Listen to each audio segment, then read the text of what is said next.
Mob Music Entertainment, Wacky J. Para sa mga tunay na Makata, tunay na bayani, tunay na Pinoy. Just listen, makinig ka.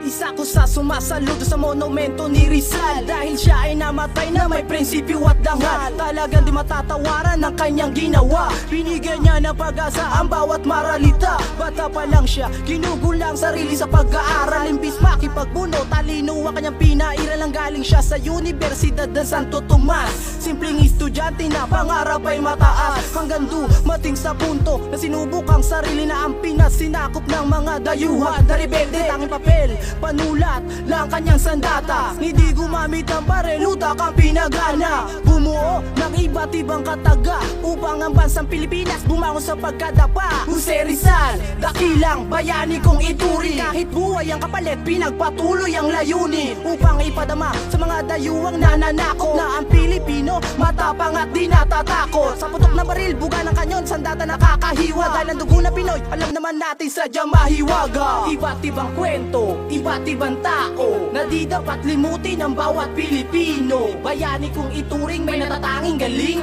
at sa Pilipinas ay nagbigay ng ningning. Yo, iba't ibang kwento, iba't ibang tao na di dapat limutin ng bawat Pilipino. Bayani kong ituring may natatanging galing, at sa Pilipinas ay nagbigay ng ningning. Tangan-tangan ng itak, siya ay nakipagdigma, nakipagsabayan sa dayuhan na Kastila. Hindi niya alintana ang nagbabantang panganib, mapagtanggol lang ang ating bayang nanganganib. Pawis at dugo, tapangan tanging niyang puhunan, makamit lamang ang minimiting kalayaan. Basta't para sa bayan na lahat ay gagawin upang makakalag sa gapos na pagkaalipin. Dahil simbolo ng tapangan, dugong pinata.